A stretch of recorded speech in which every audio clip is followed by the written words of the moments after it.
Welcome to the Peak Provider NDIS podcast. My name is Chris Hall, your host, and today we've got Brendon Grail on the line with me. Now, Brendon is the director and owner of a support coordination business called I Am In, and he's also a consultant in the NDIS. Now, Brendon's got a fascinating career history because he's also been the CEO of companies such as My Plan Manager, and he's got a deep and rich history in the industry broadly as well. So today we're going to talk about conflicts of interest and how the NDIS is broken. I think it's good to kind of talk about some of the, should we say, injustices that can exist in the industry, and it's good to be strategic about that and also analytical. So Brendon, welcome to the podcast. It's an absolute pleasure to have you on. Thanks, Chris. Pleasure to be involved.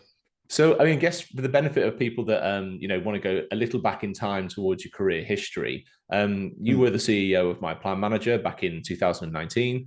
Can you tell us a little bit about that experience and I guess what is the future of plan management in your view? Yeah, no problem. So, look, I entered the plan management space merely through a connection with the owner of the business, who we had some, common views around the sector and choice and control and the power of plan management and being able to give NDIS participants more choice. And look, honestly, it's a very exciting time. So when I joined My Plan Manager, I think only 22% of participants were plan managed, but it was growing rapidly. And I think I thought that it might reach 35% best case, and I was very wrong because it now sits at over 50%. And I think, look, honestly, the main driver was purely that the NDIS registration process was too cumbersome, too slow, badly broken, inhibitive and prohibitive for businesses who wanted to be registered. And therefore people said, you know what, I don't want to just buy from one of the 10,000 registered providers. I want to buy from the world. I like that choice. So I need to switch from being agency managed to plan managed. So yeah, look, it was a very eye-opening experience to be involved in. Not so much the human. I mean, most of disability services, you think of that very human side of support and providing a human with the opportunity to have an amazing life. Plan management, on the other hand, was very much a transactional experience, and paying people's bills and making sure their budgets were fine and doing the best on the number side of things. So it was a very a numbers-based game. The interesting thing, I think, with the future of plan management is there's dark clouds on the horizon, I think, particularly for the big plan managers because of a number of things. So one is the CPOS system that the government or that the agency has invested significant resources in.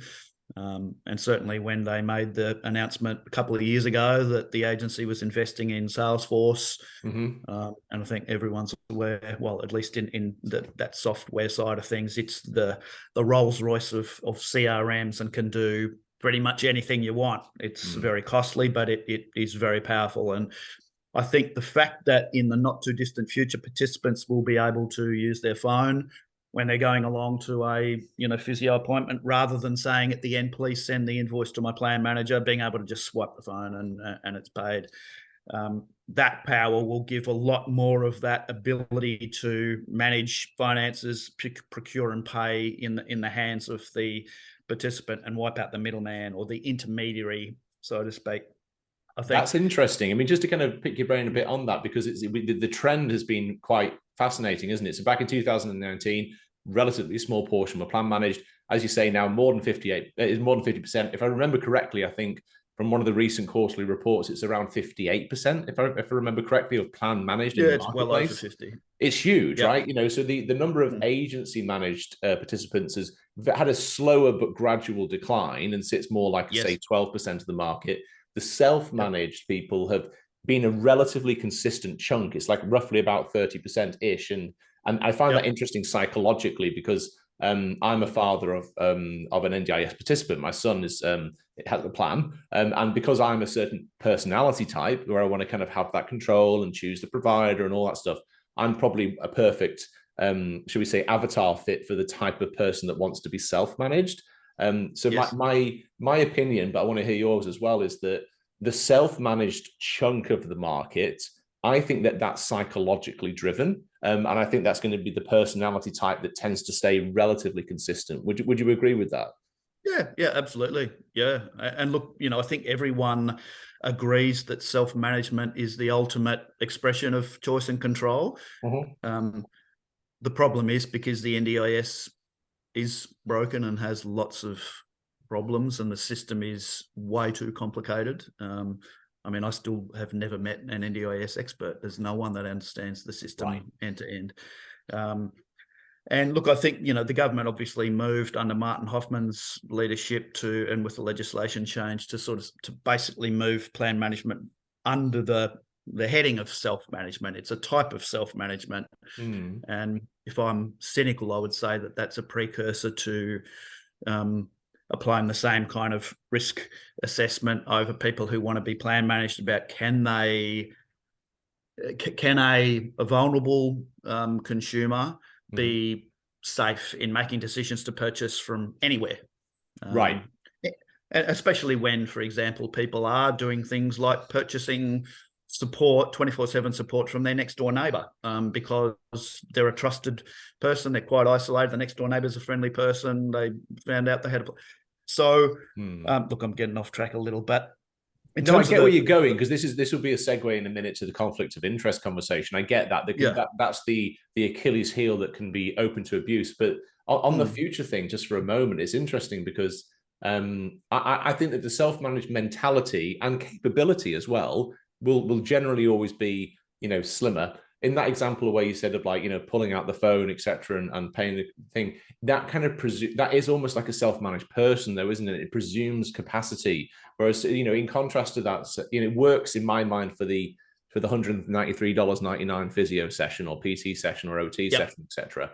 But that's a transactional, go to the clinic and do the one-off 1 hour thing. Whereas if you go to, say, SIL, depending on someone's plan, every fortnight it could be a $10,000 invoice. So it's it's much bigger. So I think that it's going to be interesting. So are you insinuating that because of the IT and the strategic shifts at the government level, are you saying that plan management might have a bit of a decline? Is that what you're kind of insinuating? Yes.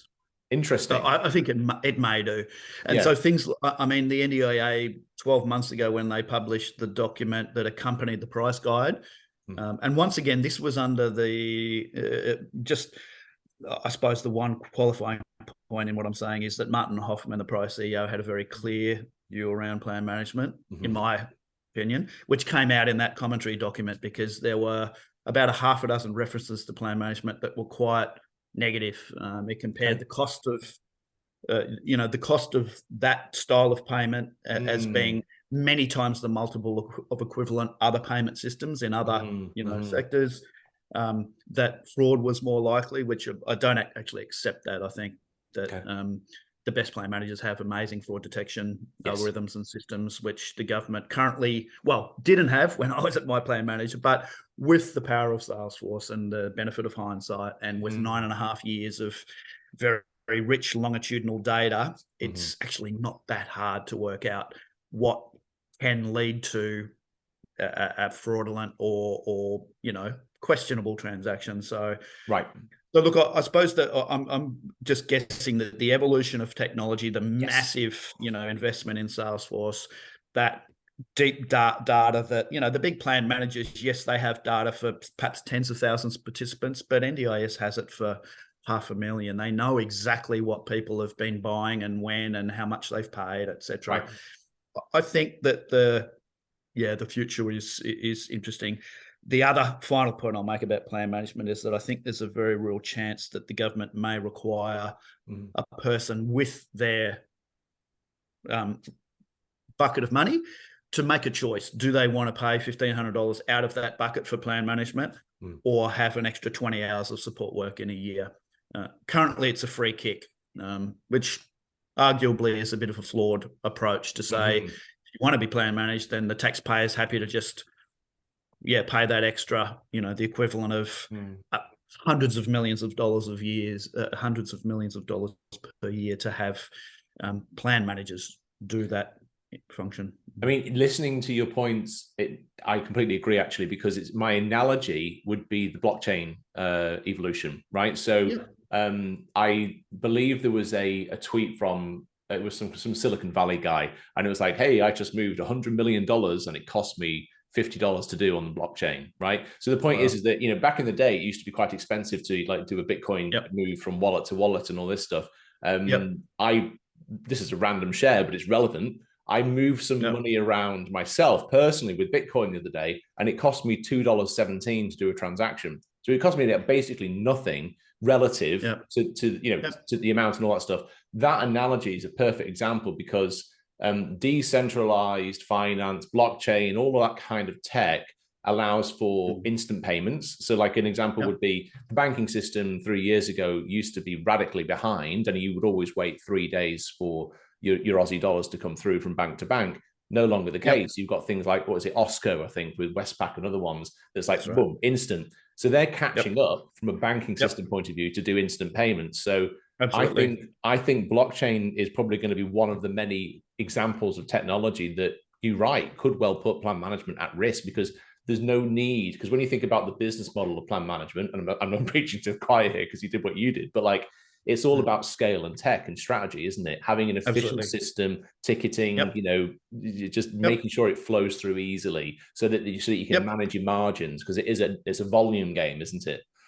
Yep, absolutely. And you know what, the protection of the type you spoke about just before, in terms of how you can understand that a payment to a therapist is fine, but in still, these massive payments on a fortnightly basis.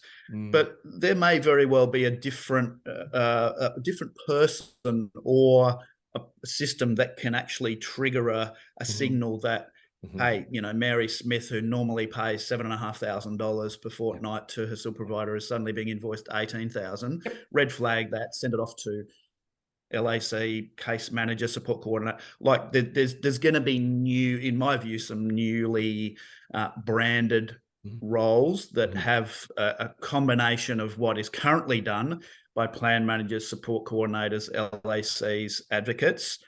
I think they need to scrap that old terminology because they've stuffed it up so badly.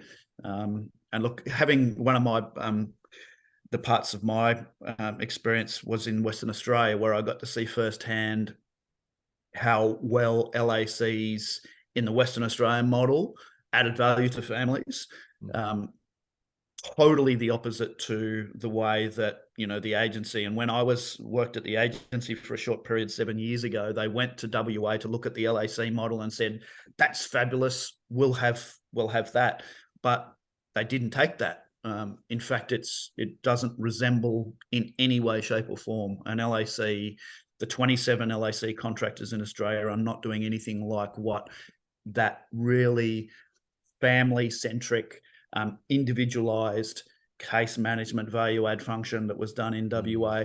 So what's to say that, as part of the review, they go, you know what, let's actually return to what was meant to be done, and what we know worked in WA, scrap the old LAC system. We'll call them something different. And one of their roles will be to support families who are adjudged as not being financially literate for whatever reason, whether that's people self-notifying or however, but to have an extra check. I don't know that you need a plan manager for $1,500 a year to do that. It's humbling. I think you're right. And then even the LAC thing, let me do a brief technological analogy again. Have you heard of, I'm assuming you've heard of ChatGPT and all the AI models, etc. That's an example where I saw a terrifying video of, those robot dogs that they have now. They can go around, and you've got Boston Dynamics and all the stuff like that they do. Someone just integrated ChatGPT with the dog that walks around, that's the robot dog. And you can ask it questions and converse with it, and it talks to you and wags its tail and nods yes and all that stuff.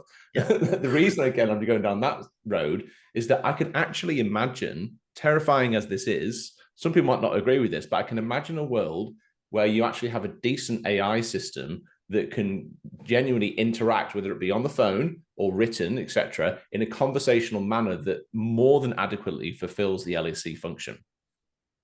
Absolutely, yeah. And in fact, one of the the genuine innovators within the agency when I was there. Marie Johnson, who was the head of technology, gave birth to Nadia. Kate Blanchett voiced Avatar, that would have done exactly that, but yeah, it wasn't embraced because it was too contemporary. And quite honestly, the variability in the advice that you get across the 27 different LAC contractors is horrific. And a computer will never make that mistake because it's reading from an encyclopedia or a bounded conversation. So that virtual human or the avatar or however you deliver it is actually never wrong.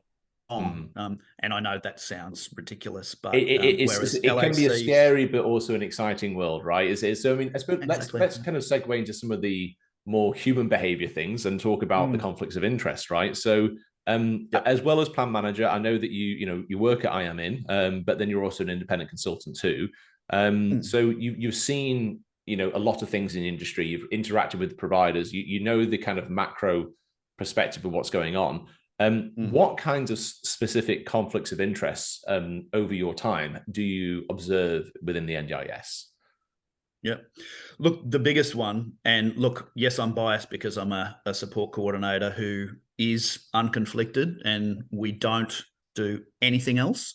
And we have no financial, we get no financial gain by recommending any provider, registered or unregistered. We purely look at quality, a history of service provision, systems, individuals involved in a business, and will recommend to a family businesses based on that, quality. Unfortunately, 93% of our counterparts, so registered support coordinators, 93% are conflicted. So they also sell stuff. Yes. And no fake screen of like the conflict of interest policy or rubbish that is used. And I get a bit emotional about this because I've seen how badly that and how unethical it is to believe that a written policy in an organization can wash away a conflicted situation. At the start of NDIS, there was a very clear determination there would be a supply and demand side of a marketplace with intermediaries that sat right in the middle, with two types of intermediaries: a financial intermediary being the plan manager and service intermediaries. And now they split into two different types: LACs and support coordinators.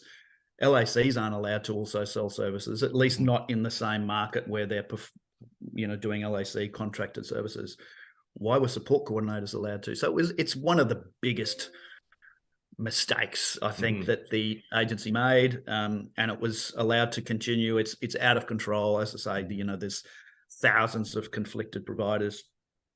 What it means in essence is that a person who isn't an immature consumer, and when I say what I mean by that is the NDIS marketplace is still quite new. Yes, we're 9.5 years into it, but the evolution of technology, and particularly assistive technology, and how a robot actually may be a viable alternate to a human to provide personal care supports, this is all brand new evolving stuff.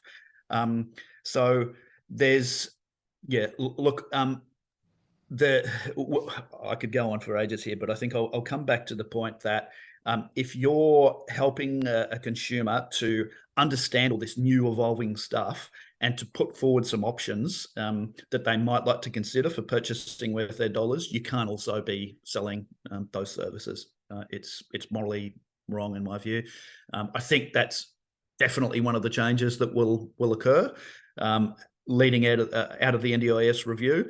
But other changes are things like the big providers who are also landlords. You cannot have the most vulnerable, highest needs people with disability living in congregate care situations in this situation where they can't sack their provider because they're not happy with what the provider's doing, because it would mean they're homeless, because the provider's also the landlord. It's blatantly wrong.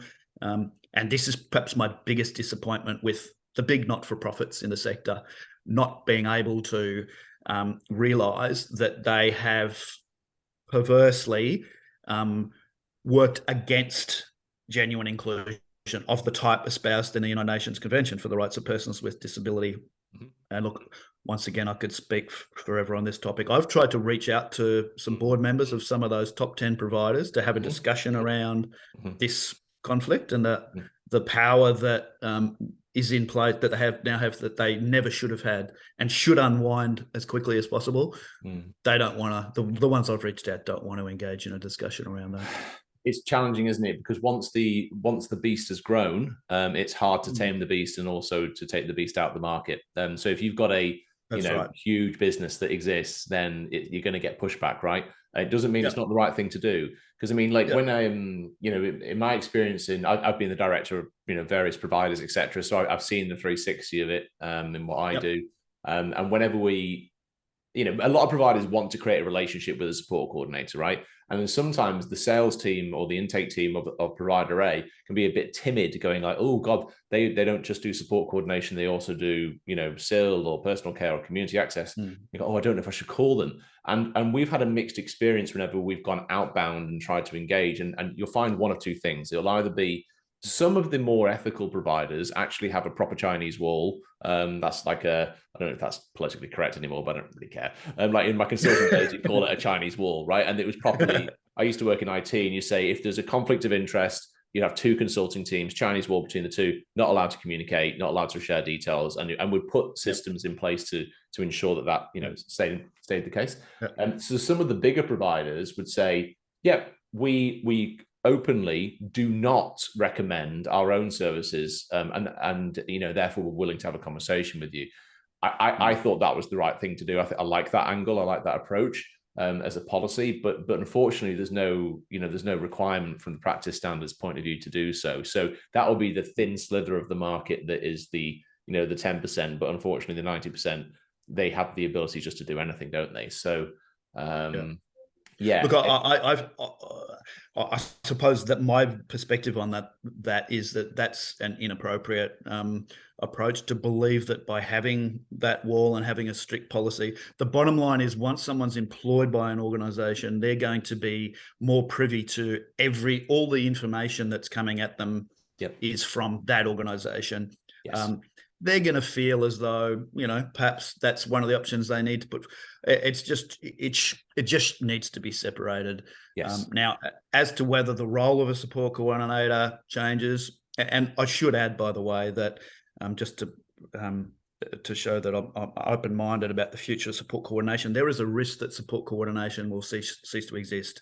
So the NDIS review, and certainly some of the comments Bill Shorten has made lead me to believe that he doesn't value the service intermediation that support coordinators are delivering.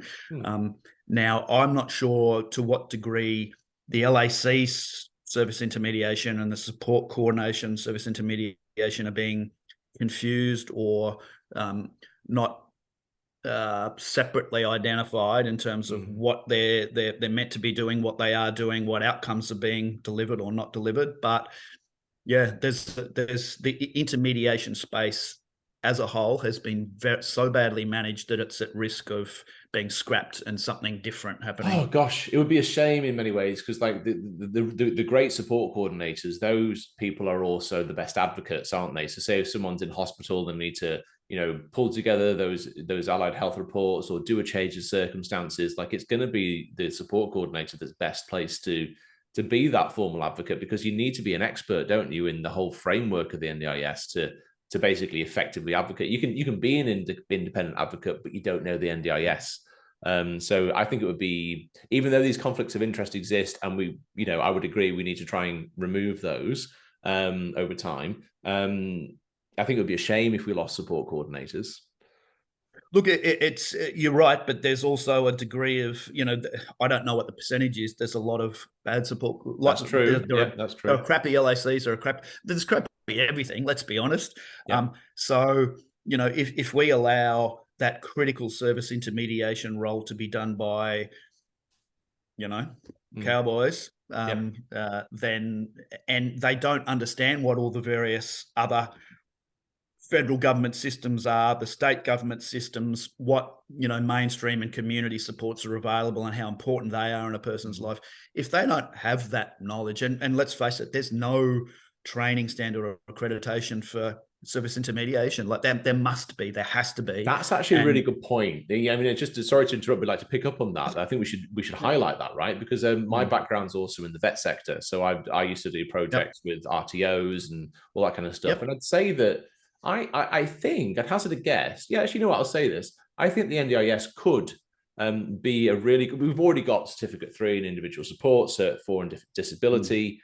I would think that there should be, you know, some additional qualifications for this intermediary role, so that you can only do, for example, support coordination if you've got a Cert 4 in this or that. You know, what do you think about that? Like, could we help address the quality issue through the vet sector? Oh, absolutely. Yeah. You know, you've got to look to what has worked elsewhere in equivalent sectors, and if it means that I, as a, you know, and my role, just but to be clear, I do support coordination for some families. I would be happy to be put through that process, even though there'd be some stuff that I probably already know. But if it meant that all service intermediaries are going to meet that minimum standard, of course, that's a good thing. Okay, so the first conflict of interest that we're identifying here is simply, you've got one company does support coordination and also does services, has a conflict of interest to recommend itself, right? So that's one. I suppose also you've got, you know, what about the subsidiary angle, right? So if you think about like structural ownership, it would be possible for, you know, company A to do its services, raise capital, etc., and have a subsidiary give birth to a support coordination company, and they just refer to themselves. Like, you know, would you agree that rules need to be put in place in the future so that you don't allow that direct ownership, and you actually need to track, you know, where the money's coming from? I think there are particular, there's only a small number of areas that, in my view, involve conflict. And I should point out, I'm one of the people who don't believe that plan management and support coordination are, if you do both, I don't actually see that as a conflict, interestingly enough. But because they both sit in the middle, they're both an intermediation role. Yes.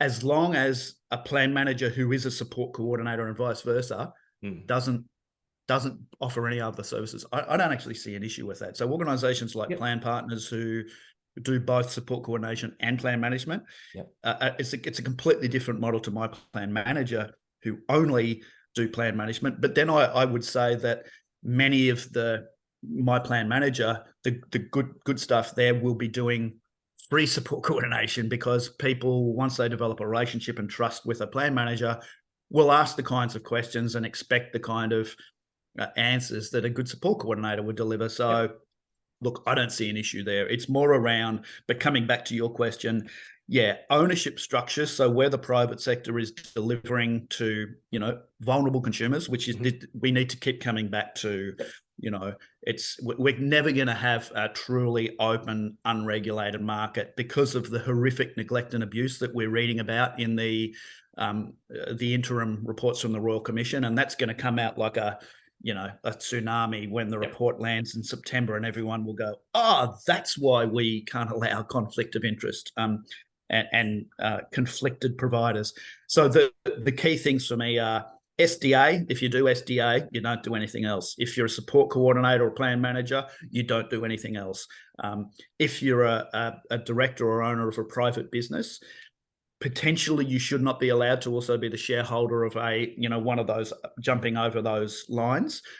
However, I'm still undecided whether that's a no-no, or whether a public statement, kind of like the sticker on the back of a cigarette packet, that at least makes it absolutely known to consumers that this business has an interest in this as well, you know? Yes. So I think there's lots to be learned from the Financial Services Royal Commission around, being absolutely transparent about what those relationships are. In my mind, it's even more critical, though, because, as I said, financial services, 25 million Australians are potentially consuming that. NDIS, 500,000 vulnerable, many vulnerable, who need support. Exactly. One other conflict of interest that's kind of always interested me a little bit is because I've worked as a director of a SIL company, for example. So I know for a fact that it's very common that the SIL provider is different from the community participation provider that goes out, you know, to do community access. From what I can tell, I'm interested to hear, just checking on your view on this. Yep. My understanding is that legislatively, practice standards wise, etc., it is actually possible for a provider to do both the SIL and the community participation. It's quite common that they're separate. Is that your perspective too, that it's possible to do both? I honestly, my honest view on that is that all SIL providers should be doing both. This is going to sound like an unusual response. Mainly, I like because... it. I'm willing to have that conversation. Tell me. I'm interested because I think I agree with you. Okay, but my perspective is that the big not-for-profits who are the most they're the most constrictive power in the lives of group home residents in relation to being, in some cases, the landlord, the service provider, the therapist, the employer, everything, and a person who's in a group home setting. Unfortunately, the way that the SIL funding works and the quoting system, and because rostering is a nightmare for large workforces, unfortunately, and I should say mostly this is because the big not-for-profits are really poor at using software in a powerful way. So, and by that I mean you've got thousands of people in your workforce. Do you know exactly what their preferences are? And I'm not talking about the obvious stuff, but just nuanced things like what actually makes that person want to get out of bed and go and work for that big not-for-profit every day. Respect those preferences that the workforce has, understand deeply the preferences of the consumers, and use technology to make sure there are never mismatches or a risk of someone turning up to a person's house and being like, who are you? And you're going to wipe my bum today. Okay, yes. Well, nice to meet you. Yes.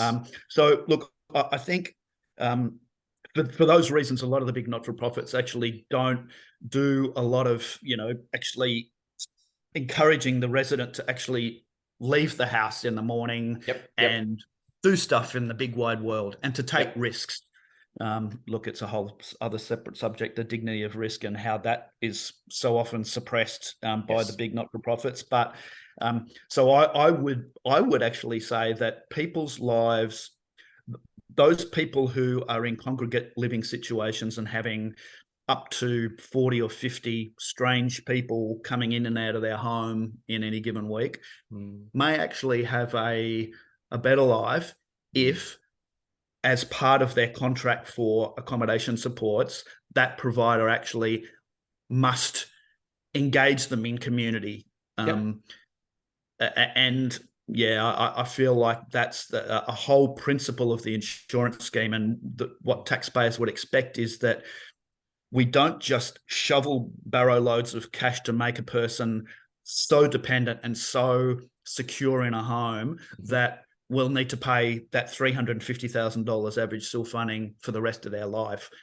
What if some of those people in those group homes, if given the opportunity and encouragement to actually go and be included in society, access free things in society, be involved in regular things, that they actually may not want to need to live in a group home anymore, may actually get a job, may actually end up not even needing NDIS. Look, there's a whole range on that sort of continuum, but the whole principle, I think, of NDIS, the invest early to save later, has unfortunately been completely undermined by some of the market forces, perverse market forces that have been introduced and the conflicts that have been allowed to occur. I agree completely. I mean, there's two other reasons I think it's useful to have the SIL provider, being also the community participation person. Even if someone doesn't have capacity building formally in their budget, getting out to the community inherently, from a well-being point of view, has an element of capacity building. So absolutely. You are empowering someone to have a better life, well-being wise. Literally use your body in whatever way you can. Be in nature, be in community, express your interests, your passions, your goals. Totally. That's what it's all about, right? And but back in the UK, I used to be a carer. So we call it care in the UK, it's a support worker. And I was shocked every time I go around to the equivalent of a SIL house. Most of the staff were just there, sitting on the couch, slouched back, having a cup of tea, watching watching Netflix. And I was like, what? Killing time, it's called. Killing A time. big waste of taxpayers' money. Waste taxpayers' money, and the laundry wasn't done. Sometimes there was abuse in terms of people not being careful properly, and it was shocking. So I think that the whole point about the community stuff is that we need to kind of like snap. I mean, first of all, providers shouldn't be doing that. But if part of your role is to get out, it kind of snaps them into action to say, like, get off your arse and get out to the community and do your thing. So I think it could be a very positive thing for people with disability, but also, kind of snapping the industry into shape. But another pragmatic point is that when I was running a SIL company, it was frustrating for us as the SIL provider that we didn't have any kilometers in our budget. It was the community participation company that did, because that was part of the CP budget. So that meant that, even though we had great intentions to go and do the cool thing that was genuinely the person's passion, like go to the soccer mate, go to the rugby, whatever it else was, we didn't have the mechanism to reimburse the 100 kilometers that it would take to do so. So sometimes we'd eat that out of our own margin, which is great. But again, that's just one small example about the logistics of, like, you're not really truly empowering the person to go and do what they do, because you're restricting the CP stuff to Monday to Friday, 9 a.m. till 2 p.m. It's too robotic. You need to be able to go in, like, just, you know what I mean? Like 7 days a week. What do you actually want to do? And here's some budget to support that. Yep. And I might say too that just to balance this discussion, because you just reminded me that there is a risk that people listening to the podcast might say, well, Brendon's just and Chris are now just making, imposing their values or making judgments or forcing their decisions on and assuming that people with disability can't decide for themselves. But I was pleased to see that yesterday in the supported decision-making policy that NDIA launched, I think it was yesterday, earlier this week anyway, acquiescence is actually mentioned. And on page 21, I think it was. And so the big not-for-profits and the board members who say, but we've asked our residents, are they happy with our service? And they say yes. Right. And we've asked them, would they like to live somewhere else? And they say no. And look, it's honestly frustrating to me that a person, particularly, and I'm talking here about people with cognitive impairments who can quite easily say yes or no and be led towards an answer. But if they're not actually given the opportunity, number one, to actually understand what other options may be. Now, whether that's, I know some really contemporary providers use virtual reality headsets to actually show people what experiences outside of their current life might look like, and encourage them to actually indicate whether it's with a thumbs up or a press of a button, I'd like to try some of that. But using, visual tools and other techniques to actually identify deeply what would a person like more of in their life that they're not currently getting. So I think this kind of low expectations and the tendency for a group home provider to just not want to rock the boat. Because honestly, changing rosters like that's going to cause a headache. Don't change my rosters. It can be very simple stuff that might prevent that exploration, and therefore, you end up then with tens of thousands of Australians having potentially a very unfulfilled, non-included, horribly sheltered life when other options may have actually worked better. So look, I think, so your question initially, I don't see it as a conflict at all for a SIL provider to do things out in the community. Anything that's not intermediation, I think, offer it. Having said that, when I'm doing consulting with providers, I encourage them to also, to specialize where possible, to pick a lane, something that actually you have deep knowledge and passion about, and do that really well, and don't be encouraged to then just add on a whole bunch of other things. Yes. Which unfortunately has been what most medium to large providers, even smaller providers, look at their growth and the graphs, and there are too many boards who say, we just want that line to keep ticking upwards. There needs to be more consumers buying more products, higher margin, instead of focusing more on quality. How many people actually have we met their objectives with, and we've offboarded? I don't hear offboarding being spoken about. It's all about client acquisition. I'd much rather hear about how many clients have they successfully built the capacity of to no longer need our service. That's another subject. I agree. That is the ideal, and I think we can and should get there. In terms of it over time, with whether it be KPIs, etc. I mean, look, without a doubt, clearly you and I have a passion, and yes, there's passion and values coming across in this conversation, but there's also the flip side of that is also the principles of the conflict of interest, right? So in us talking about this SIL and CP example, one other brief mention, having worked for a variety of providers and seen lots of things happen. Another common thing, which is a bit dog eat dog, is that you can have between the SIL provider and the separate community provider, you can have basically sometimes the community participation provider basically trying to steal the SIL participant, right? And so what you've got is really sad, and it's quite unethical. Is that you might have someone that does have cognitive issues or capacity building, decision making capacity issues. And even if they've got a nominee, you've got all this stuff going on where you can have a variety of actors trying to influence someone that's vulnerable to say, like, they're rubbish, come across to us. And it's really nasty because not only is it disruptive from a business point of view, it's kind of it's manipulating someone. So I think, of course, the principles of the NDIS are fantastic. The code of conduct is fantastic. Of course, it's about choice and control. But what I'm saying is that it's kind of like, what it's like? It's like mum and dad that got divorced and they're fighting, and the poor family member is in the middle. And I'm not. This is not. Sorry, my analogy is poor there because I'm not trying to talk about people with disability being the child. That's not my intention here. But it's an analogy to say that when you've got two people fighting over another person, that poor person in the middle is basically being manipulated because there's literally an economic conflict of interest to try and grab the market and steal it from one another. Absolutely. And look, it's a whole separate subject is the two big C words, and there's lots of one and there's not much of the other. Competition is rampant. And it's one of the perverse outcomes of NDIS that some of the flaws in the system have created, competition that actually adversely impacts people's lives.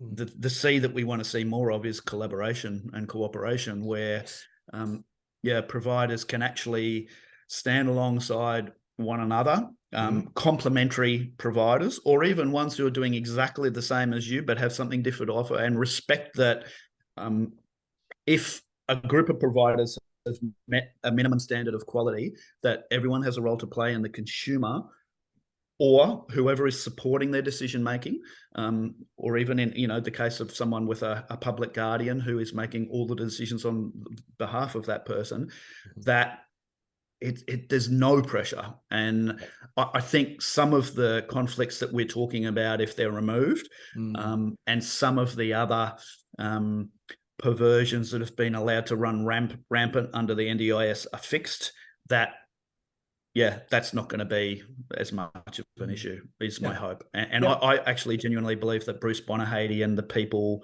on the NDIS review team actually understand what those perversions are that have been created with the NDIS market. And I think they know that they must be removed. The question will be, how do they convey or articulate a solution, an alternate solution to the minister that is politically palatable and is, but also to consumers. And look, we don't have time to get into this, but the big the big elephant in the room for me with the NDIS review is, without a doubt, a large number of NDIS participants are going to be removed from NDIS. They're going to drop down from tier 3 to tier 2. And already we're getting signals and messaging that I believe has potentially come from, political areas to the media to say that if 1 in 10 boys aged 5 to 7 are NDIS participants, does that mean that, given the history of NDIS, that those same 10% of boys, when they're teenagers, and men are going to be NDIS participants? It doesn't make sense. So it's not passing the pub test. It's setting the scene, I believe, for removing a large number of swathe of NDIS participants who don't have what Bill Shorten calls severe and profound disability. Those people will drop from the tier 3 funded packages into a tier 2, because, as Seinfeld says, something's got to give. The demand for services is growing. The people being onboarded, NDIS is growing. Tier 2 has clearly been stated it needs a big amount of funding.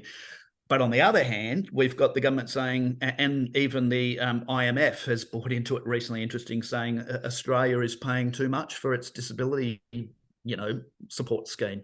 The pressure that the government is under to bring that pot down in size is, there's going to be some losers out of the NDIS review. That's interesting. That's really interesting. So just a couple of wrap-up questions. Yep. As a business, I am in your support coordination business. How do you, I think I know parts of the answers. How do you avoid conflict of interest? What do you put in place to, to say you're an unconflicted business? Look, it's purely things like none of the directors of the business actually have any ownership whatsoever in anything on the service land. All we are is support coordinators. We encourage every every person who comes to us to inquire about what we can offer. We encourage every single person to go to 2 other independent support coordinators to speak with them before they make a decision.